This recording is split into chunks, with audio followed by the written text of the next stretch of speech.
Welcome everyone to another episode of Kiwi Talks. The person I'm speaking to today, he is a national treasure. He is a production designer, an artist, a sculptor. He's worked on the Hobbit trilogy and pretty much every Taika Waititi film, but he's done a lot more. Vincent, how you doing, man? That's a very generous thing to say. I think of myself as a bit more of a relic, a national relic.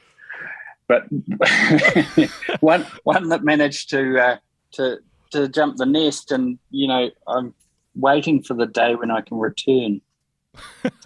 Yeah, because given the industry that you're in, it's a very frantic industry, but you seem to still be quite chill and mellow. Is there a particular reason how you're able to still have that ability? Magnesium, I think meditation, I don't know.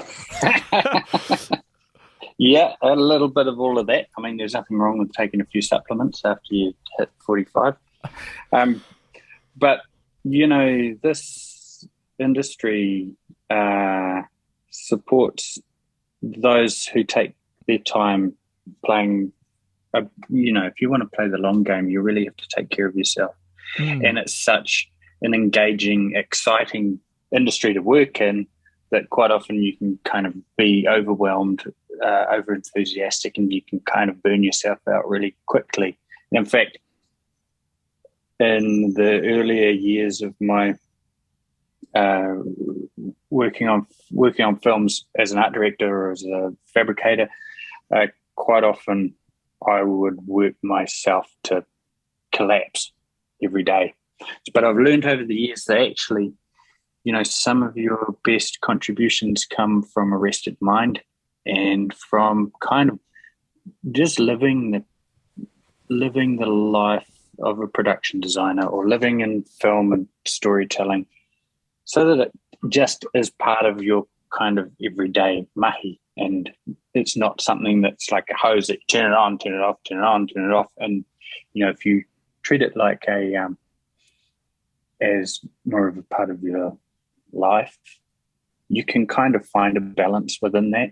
And that means encouraging your family and your friends and your sort of health regime and all of those things that are important to you, incorporating it into your work, into your workflow. So we don't leave work at 7 o'clock in the morning and come home at 6 p.m.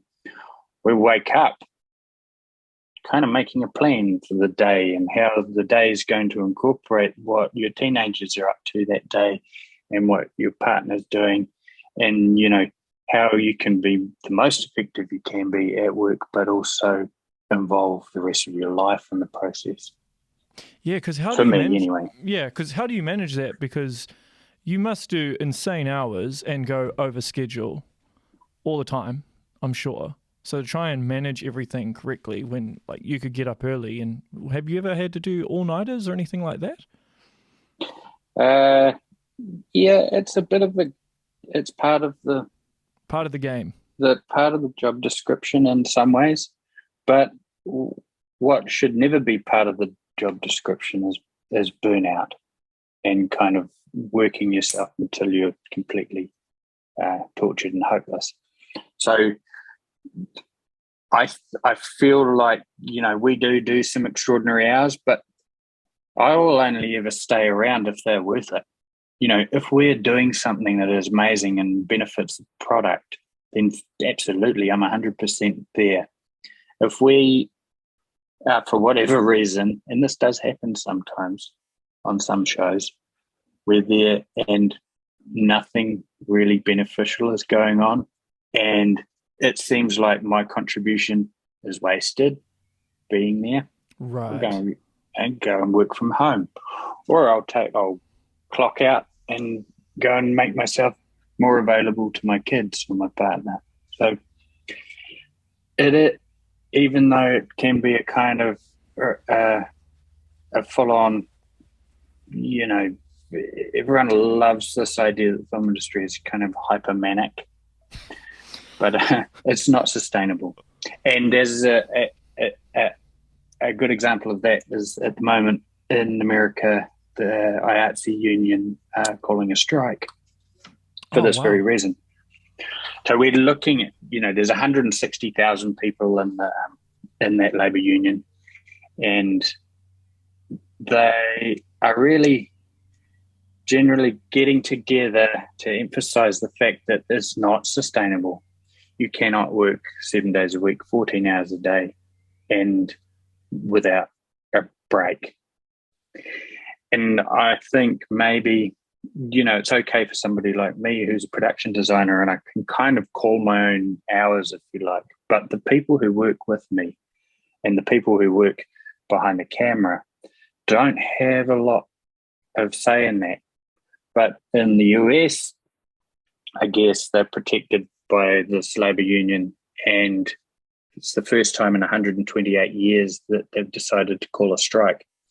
And this is sort of significant turning point for that burnout factor. Because New Zealand operates quite differently, right? Because it's not unionised. That's right. Yeah. We have a guild which gives suggestions to international companies that come in, and we have kind of some guidelines as to general pay base rates and workable hours. But really, we don't. The system in New Zealand is a little more organic than the US. The individual on a workforce on a film generally will kind of put in their own bid for their labour, or their own how much compensation they require to do a job, whereas the unionised system here in the US has like base rates that everybody gets paid, so everyone's the same, and everyone works under the same rules, same hours, same rates, and that I think helps support the gargantuan population that is the US film industry. For New Zealand, it's kind of better for us to be a little bit more self-sufficient and as individuals be able to negotiate our own deals a wee bit. Because we're multi. I feel like as a nation, New Zealand's a multi-skilled group of technicians. Each person who works in the film industry has 2 or 3 different strings to their bow, which makes them a more interesting, more diversifiable commodity. So then you can ask for what you need to do the job. And that's probably due to how small our population is, right? So you have to have a multi-skill set, because otherwise you might have periods where that particular set of expertise won't be needed because of how small the industry is. That certainly was the case 20 years ago when we were working on Xena and Lord of the Rings and those shows. That's when the population wasn't that huge, and everybody who was a film technician had a job. Nowadays, there are more people available and more skilled people who've come up through the ranks over the last 2 decades, and you notice that actually that skill and diversity hasn't always just been out of necessity. It's kind of innate, I think, in our DNA. And especially working in the US for so long, I've discovered that actually, not everybody's as adaptable as you might think. Do you think that's just conditioning? Outside of New Zealand. Yeah. And do you think it's a cultural conditioning, you think, of what is the for sure gargantuan, as you said, of Hollywood? For sure. One of the other wonderful tools that we've got over here, apart from the labour unions, is the way that the smaller guilds are constructed. And when you graduate film school in the US, you immediately go and work in the specific area that you wanted to learn about. Right. For me, being a production designer, it would have been virtually impossible for me to get to the point where I am now without having had the diverse training and access to different work that I had when I was in New Zealand. So I feel like, even though the system works really well for training brilliant technicians here, there is no leeway for people to go outside of their kind of comfort zones and learn more stuff. You can be an absolute wonderful professional at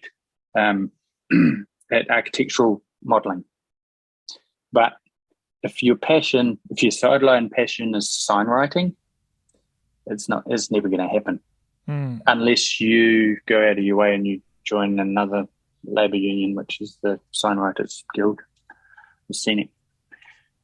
The scenic department, or you depart from art directing and you go into construction and scenic backdrop painting.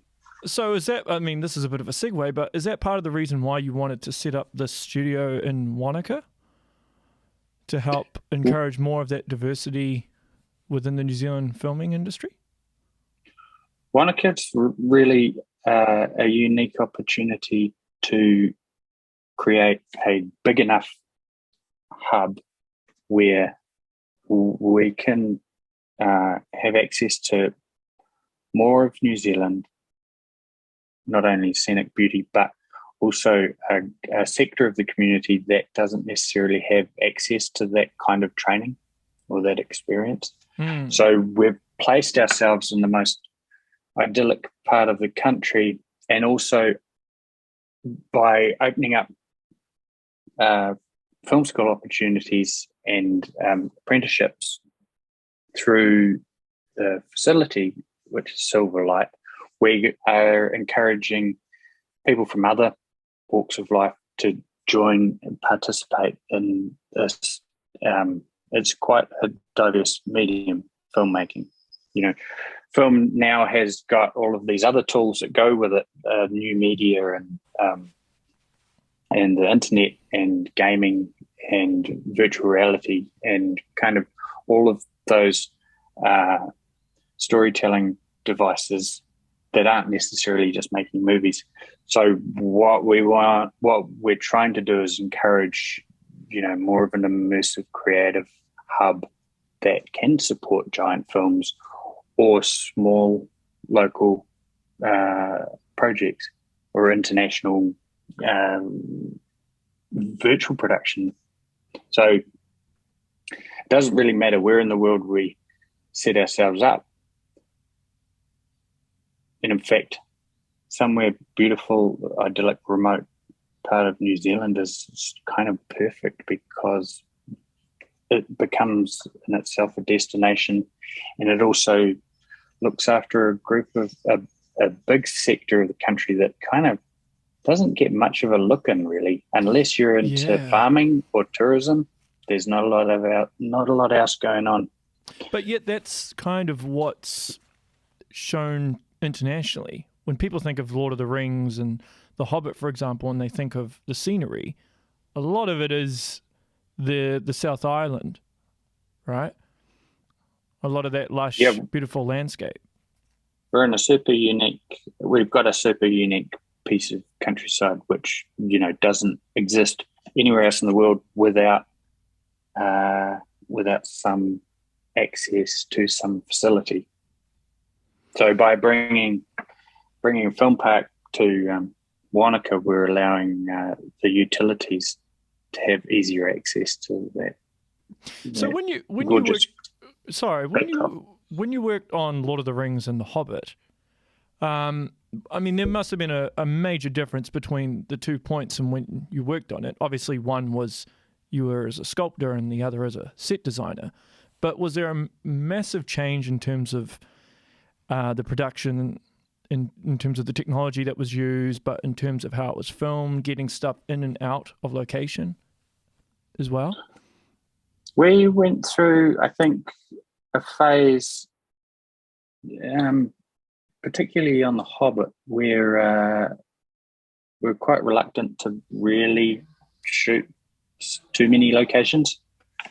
I mean, we went out and we had multiple units filming all around the country, but there was always this gravitational pull back to a blue screen environment and shooting in the comfort of a studio.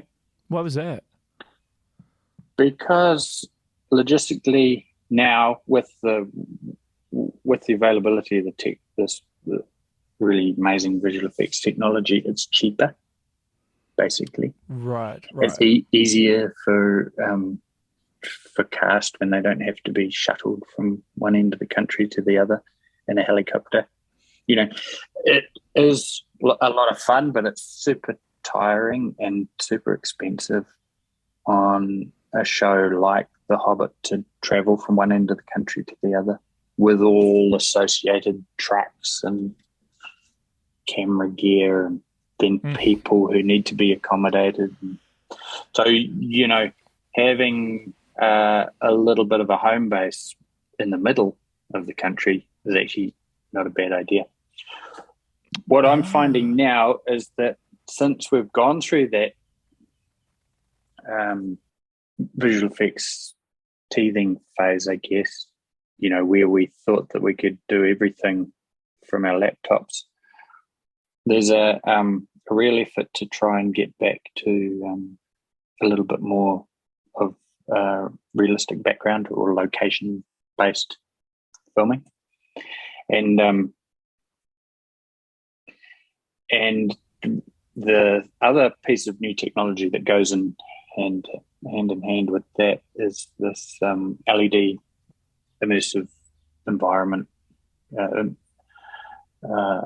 Is that LED immersive lighting environment? Is that the technology that's being used on The Mandalorian? Yeah. So Mandalorian used it. Thor: Love and Thunder is using some version of it.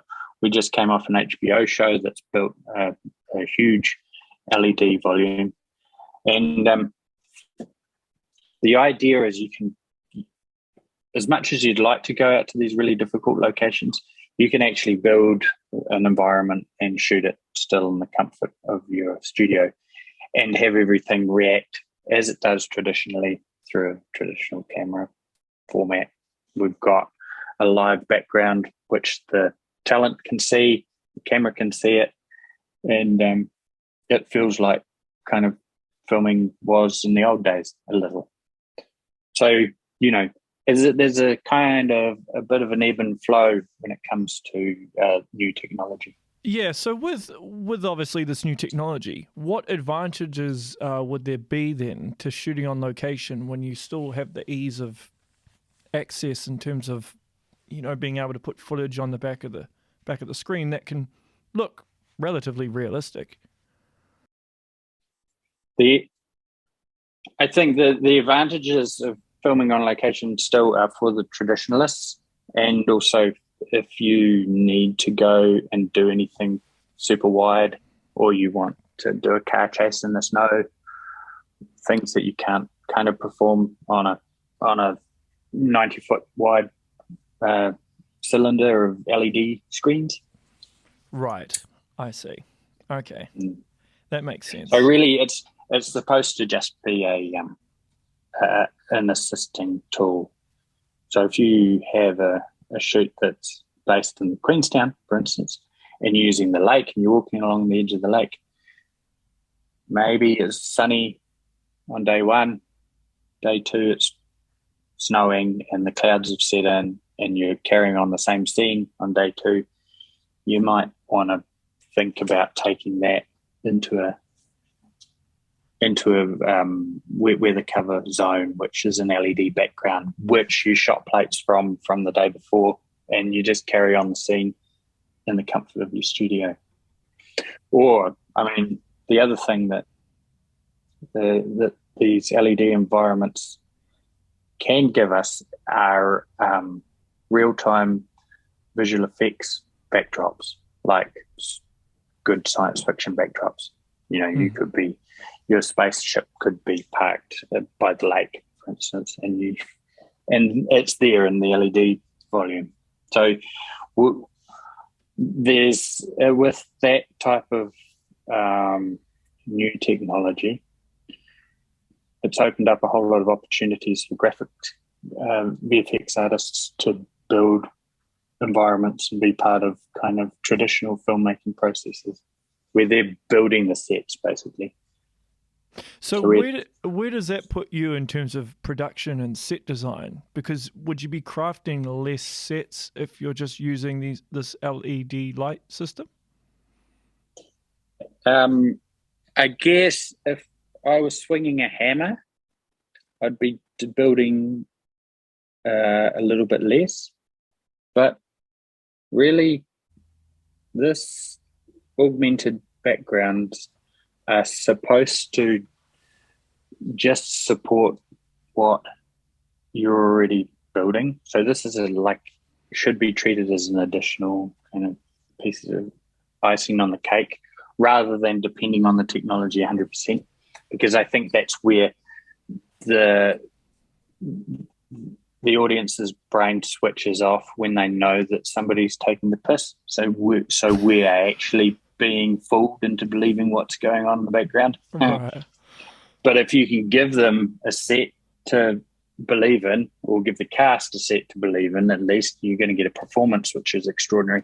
And then the distant background can be some epic, amazing, diorama of the universe. And that's been crafted by a whole other group of people. So could this effectively make green screen and blue screen obsolete? Like I think of when you built the set for Mirkwood, it would have been a massive set, and I imagine there'd be just green screen just right at the back just to enhance it. Yeah. So would that effectively be replaced by this new augmented LED backdrop system? Yeah. There's really not a lot of reason why you would want to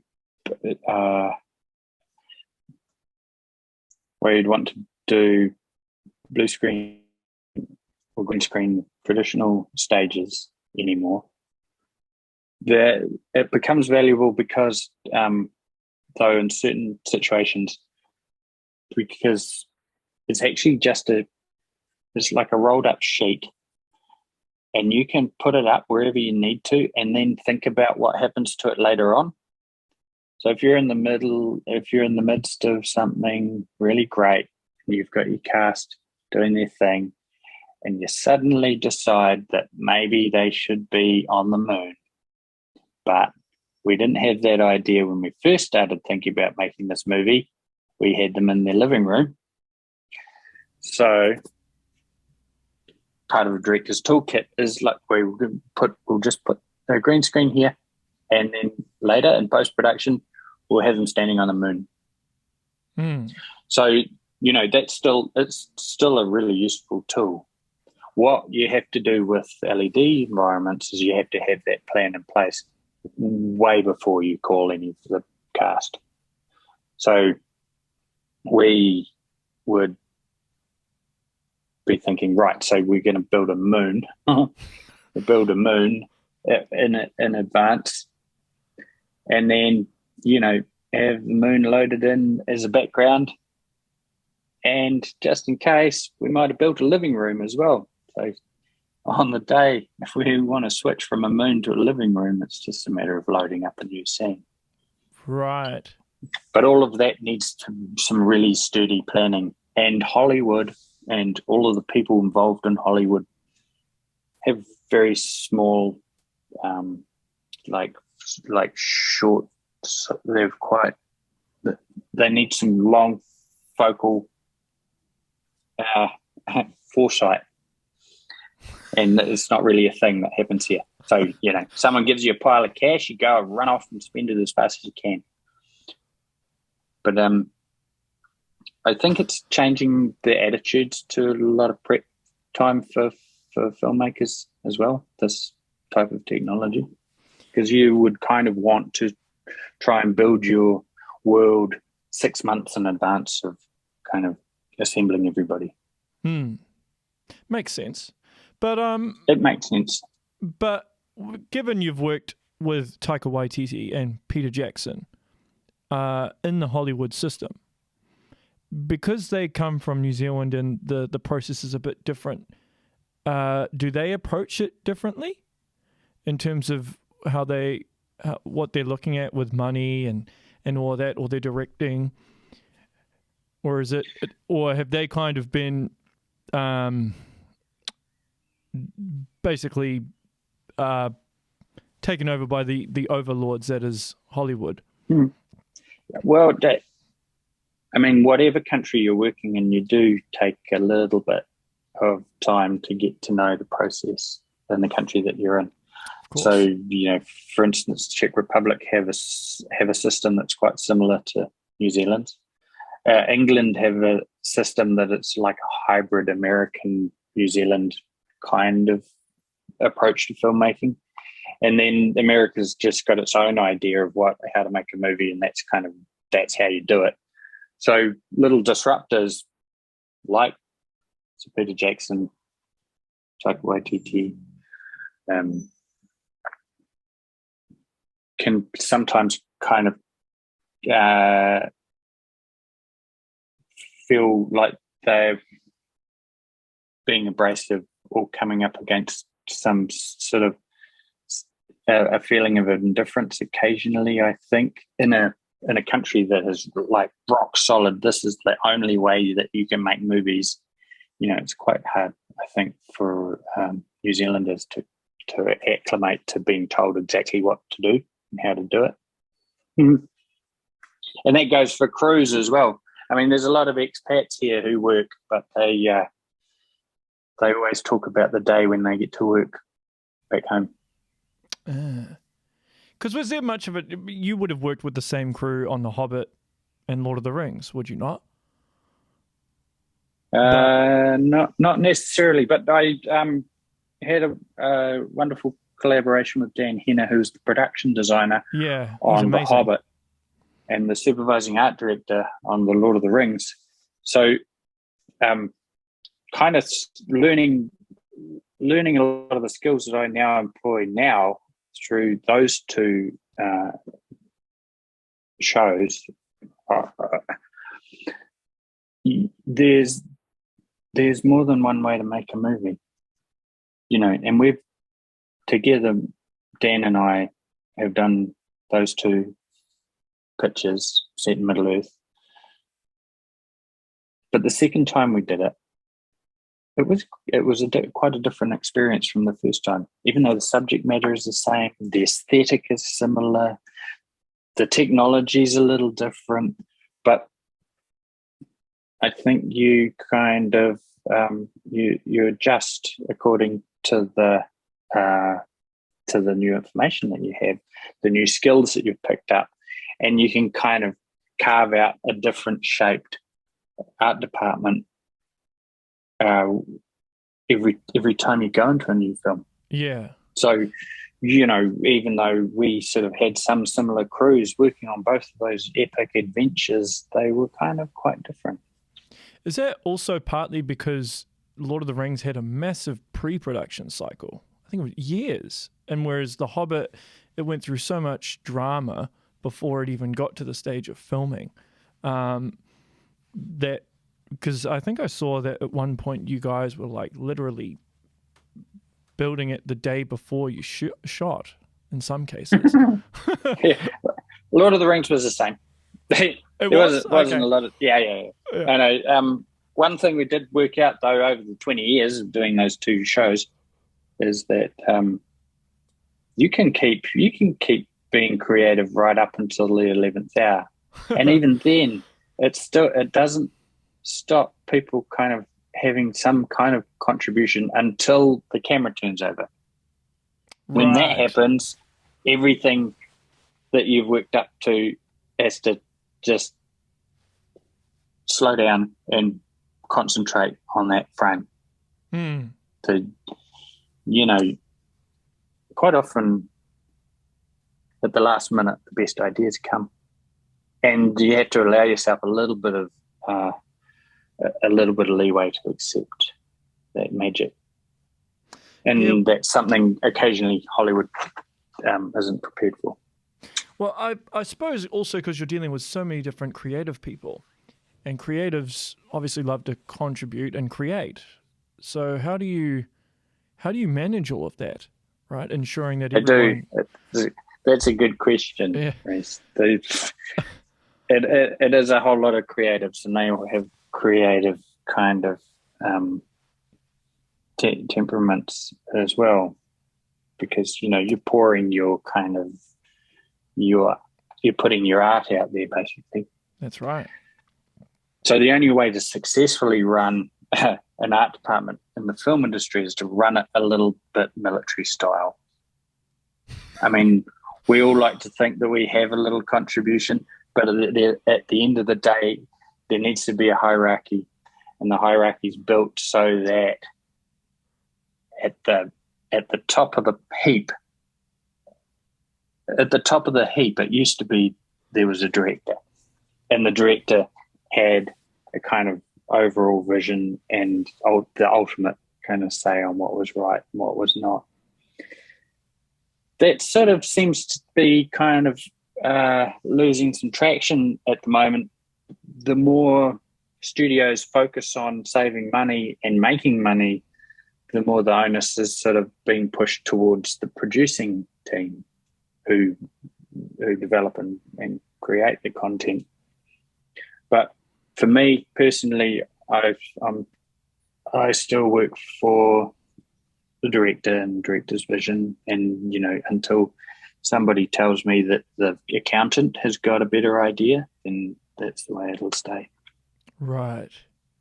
I'm trying to imagine you doing the whole militant thing with creatives, because you seem like such a nice, grounded guy. Well, the only way you're going to get good work is to encourage it out of people. And so really my greatest toolkit that I've got, I think, is an ability to just listen to people and find out whether they have actually got a really good contribution. Because more often than not, it's actually it's your crew who bring all the wonderful stuff. I mean, I don't lift tables. I don't go to wallpaper shops and go through endless hours of searching through colour swatches. I have people who I like to encourage people to come and bring the ideas to the table, and then we talk about it. We talk about it as a group, and we find the kind of homogenized version that actually, my job is just to steer all of those ideas all into one straight line. Do you think that's being lost in the industry? Because it seems like negativity is all around us, and there's actually little encouragement, which I think a lot of creatives need, because we're quite vulnerable. Yeah, I know I am. It's so easy to get demoralized and kind of lose your you lose your effectiveness in this business. Yeah. So anything that kind of celebrates people's creative contribution has got to be looked after. It's the only way you can make something great is to have a whole bunch of great people feeling great about themselves. Yeah. And then if for whatever reason you really have to be but forceful with folks, it's because they're not doing their jobs properly. Right. They're not doing their very best that they could be doing, and 9 times out of 10 they will realize that as well after they've been told. So, I'm not afraid to tell people that they're not performing to their best, and I think that also helps create an environment of kind of trust and give people confidence. So what's it like working on a Taika Waititi set? I can imagine it must be very different to any other set.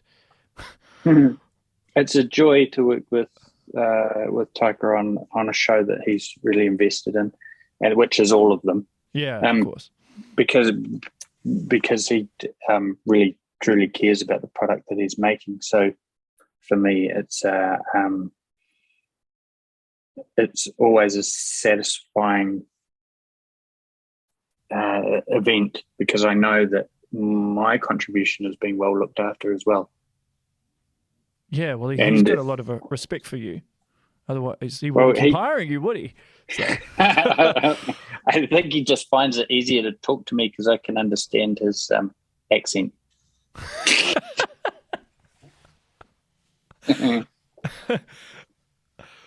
Surely that would be a big... Would it? People could understand you. New Zealand, I think you just can see like-minded people in the workforce around you, and you kind of, it doesn't happen all the time, so it's good to look after those people that you can contribute with easily.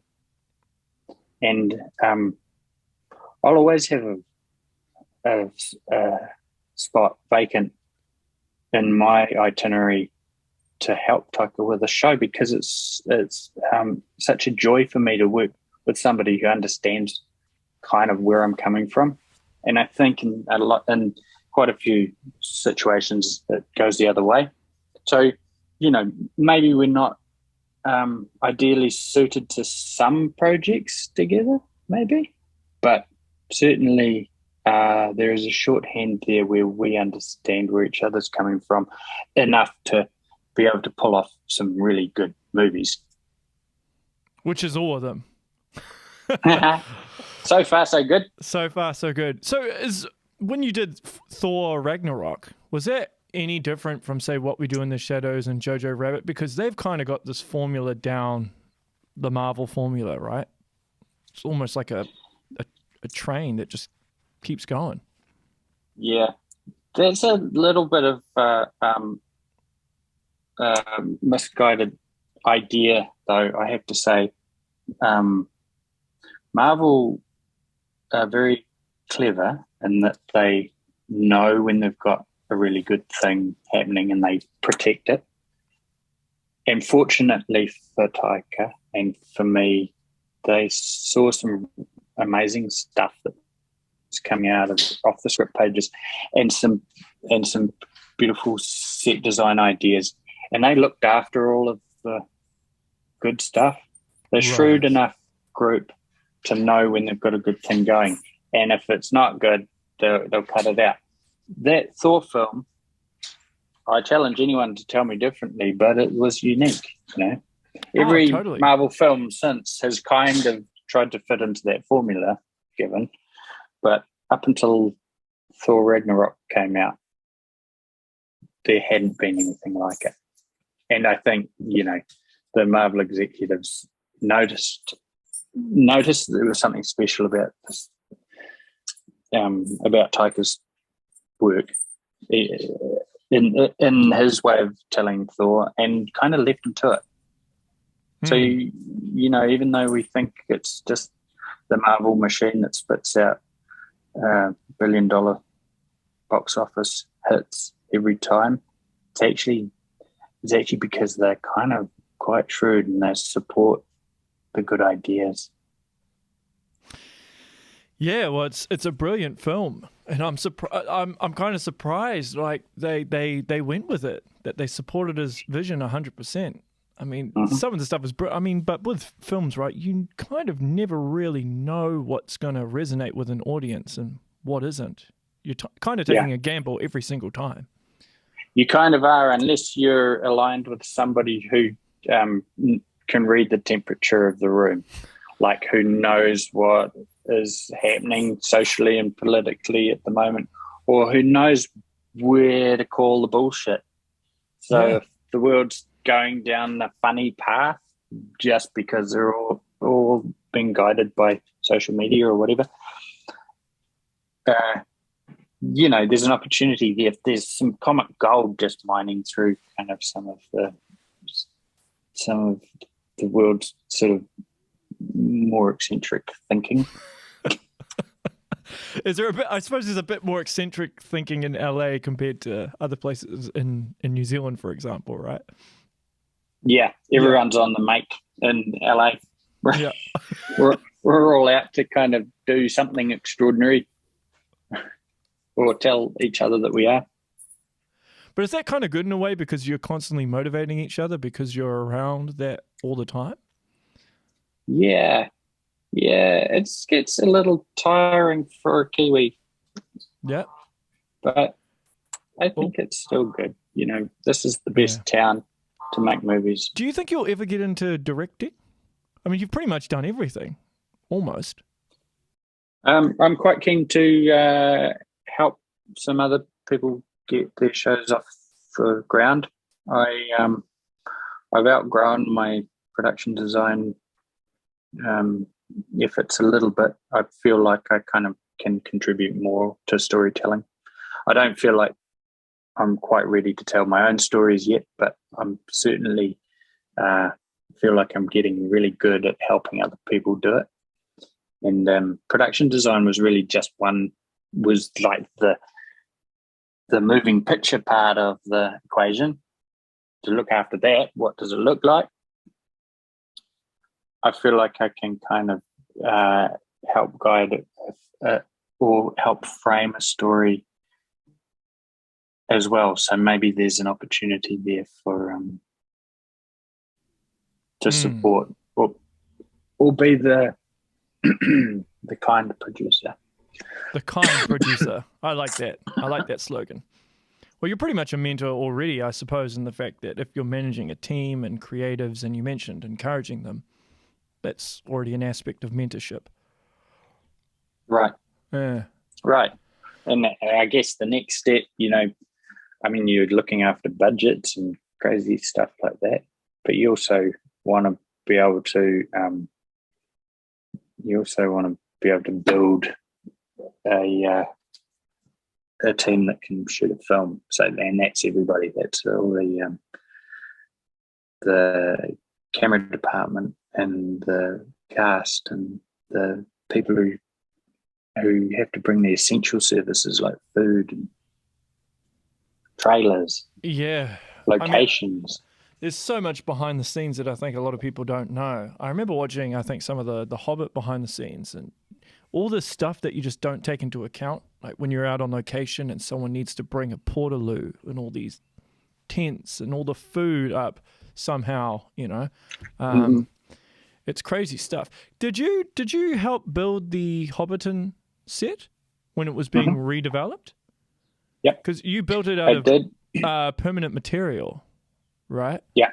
Yeah. Yeah, we decided that actually it needed a life beyond just this 6-week shoot period or whatever. So we built it out of consentable materials. Right. So were you one of the ones that advocated for that, or was that something that was just mentioned and you had to make it happen? I was a set decorator then. So my part of my job was to assign textures and cut and colors and then set dressing to things. So I was part of the conversation, but I was also celebrating that conversation because I wanted my work to kind of have a life beyond the film anyway. Fair enough. And now I am a regular contributor to Hobbiton Tourist Park just through Secret Shopper or as to replenish set dressing or to offer advice on upkeep, because now we've got an amazing team of locals who look after the park. Oh, yeah, it's brilliant. I think I went 2 years ago and it was amazing. So it was a very good job that was done. Well, the thing is, it's an organic organism that kind of keeps changing. So, you know, the staff that work there are constantly doing maintenance and kind of treating it like a living town. So things kind of dissolve back into the earth and you have to build new things. You have to upkeep the gardens. The story, the narrative that runs through the Shire has to be looked after. like, maybe the fisherman moves out of his house, moves 2 blocks down because we've redirected the pond water or whatever. So, there has to be a consistency, or it has to be a consistent conversation about the narrative there to keep it believable for the audience. Do you still get a lot of time to do sculpture work? Or are you more managing people these days? Yeah, not a lot of time, although just recently I have been dabbling. I would like to carve out a bit of time for my carving, so to speak. But maybe that's a little way off just yet. So when you're carving a piece, what's the part of it that takes the longest? The formulation of an idea, I think, and then the execution of it is quite quick. The finishing is the other long part, and kind of knowing when is a good time to stop. So, and I feel like that with designing a film. It's kind of similar. So you have to let it sit with you for a while so that you don't rush into the most basic answer. Give it a little bit of time to kind of percolate, and then the actual doing of the film only takes typically an 8-week prep for an 8 or 9 week shoot, and then after that it's all over. You actually, once you start shooting, you kind of can't be dreamy anymore. Once the camera turns over, that's it. You're locked into that thing that you did. So if you jump off the starting block straight away and you have this fixed idea and you leap straight into it, you got to be kind of, you either have to accept it or you have to give yourself a little bit of time to kind of let it generate its own life force before you build it. So when you're given a task and someone says to you, hey, are you able to sculpt this? Have you ever given them a timeline and then be like, crap, why did I give them that timeline? Yeah, every time. Every time I do something. Usually I give them the timeline and then I forget about the job, and then someone reminds me a couple of days out, and I'm like, damn it. Then you cram it. Because I heard that, or I read somewhere that you made that massive Gandalf sculpture within 2 weeks. Mm-hmm. Was it 2 weeks? Yeah. Me and my carving buddy, Sam Jennett, built that over, it wasn't even 2 weeks, it was less than that. We did the painting and everything took a bit longer. But the carving of this guy who was like 47 feet tall, that was really quick. Yeah, it was a quick job. I mean, and that was because behind the scenes, there's conversations about money and how much it's going to cost, and can we make it less money, and how we're going to put it up, and things like that. And then by the time that conversation was finished, it's time, oh shit, let's build it. So that's how you make a movie as well. Really? Okay, so, mm-hmm. No, so people shit, right. People don't necessarily come to you and be like, so how long do you think this will take? And then you give them a timeline and then like, okay. Or is there more of a more detailed discussion, or is it just bang, this is what it is? Yeah. Well, I mean, with filmmaking, sometimes you just have to back into a number. You get given a timeline and a budget, and by the time it's approved, your time might have contracted to such a point that you just actually have to make anything that fits into that. And quite often that takes a whole bunch more people and a whole lot more management to kind of make it, squeeze it into a shorter time frame. But that's part of the fun of it too. Yeah. So how have you avoided not getting overwhelmed when you're managing these massive budgets? Because it's I a think lot of that, pressure. well, the key is really, we're not curing cancer. We're not trying to freaking save the world. We're here to entertain people. Yeah. And, if you can't feel like you're enjoying the process, then it's not going to translate that well onto screen. Because I've heard that exploring is one of the things you love most, right, in terms of the job that you do. Explore, and when we talk about exploring, are you meaning like exploring locations, exploring how you're going to build it, exploring how to utilize the money? Well, all of that, because the accounting can be just as creative as the actual thinking of it. Anyone can come up with an amazing idea for an extravagant thing. Whether or not they can actually achieve that extravagant thing has a lot to do with good planning and knowing where your money's best applied. So, Right. We could have the most incredible designers in the world contribute to a film, but if we can't afford anything they've asked for, then there's very little point in hiring them. Do a lot of these big people in suit and tie not understand the fundamentals of actually what's involved in this stuff in terms of how much it's going to cost?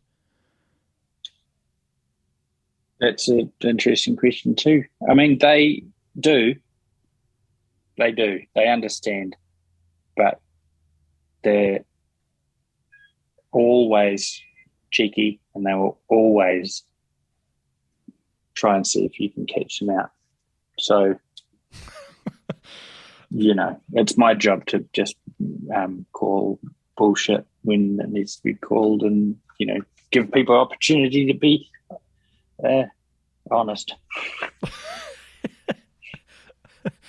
So have you, I suppose this has been a bit of a nightmare during this whole pandemic in terms of lockdowns and everything being all over the place in terms of different countries doing things differently. Because I suppose you've been here, there and everywhere in regards to New Zealand. Did you do some stuff in Australia and before you were in LA? Yeah, we went to Australia. My partner Nancy is a hair and makeup designer, and she worked on a project over there.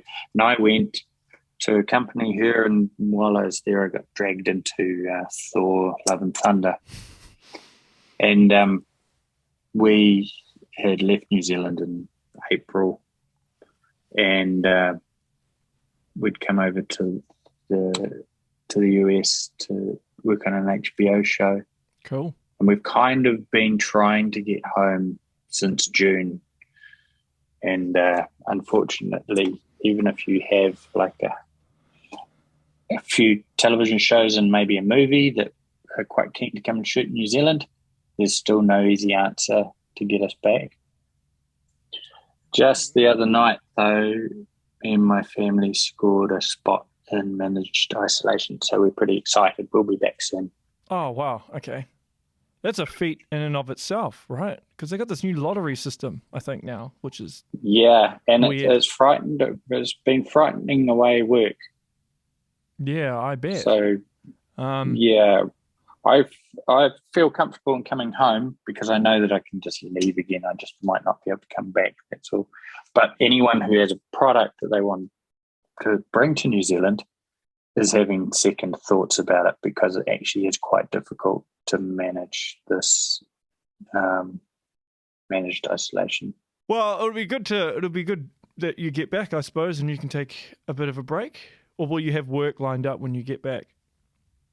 I'm coming back because there are a couple of projects that I'd like to get started down there, and part of the reason for me being there is to go and talk to the locations people and pitch some really great ideas to some people back in LA.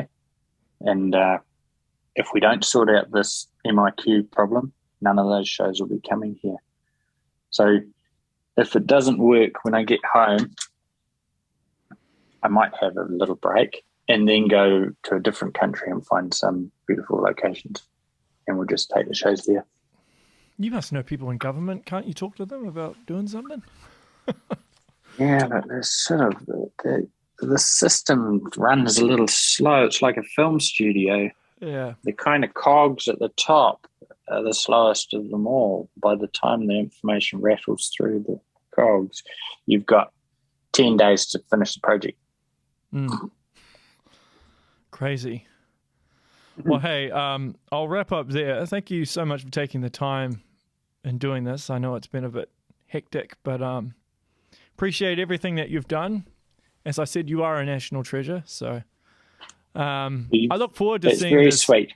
I look forward to seeing this Silverlight studio that's being built out in Wanaka. Because what does it take? Yeah, me too. 5 years? It's actually only going to take 2 years to get the bulk of it up and usable. So really, you know, we're taking it in phases. That's quite short, I would think.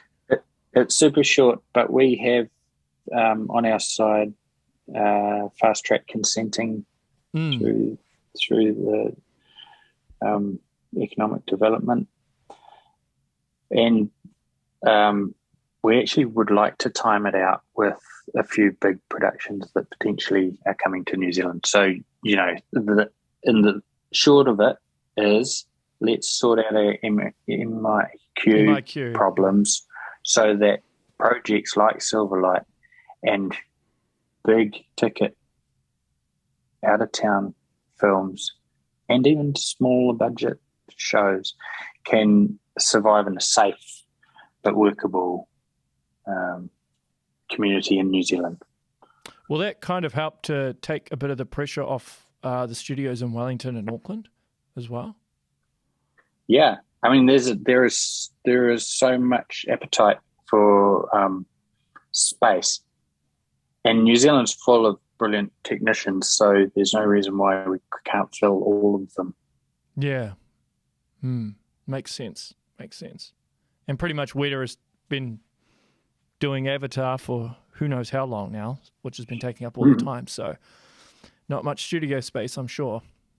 Yeah, some films take longer to make than others. Yes. But a delayed for movie many can reasons. Yeah. Well, I mean, with Avatar, I mean, it's the highest grossing film ever. So they can take their time, I'm sure. The studio will want to reap as much money as they can. And they will. They will. Yeah. All right. This has been a pleasure. Thank you so much for taking the time out and doing this. I need to... Absolutely my pleasure. Yeah. If I ever meet up with you, I need to buy you dinner or something. Good on you, buddy. I'll be back one day. Yeah, one day. Hopefully soon. Yeah. All right, well, that's the show, everyone. Make sure you share, like, and subscribe. And until next time, stay safe. See you later.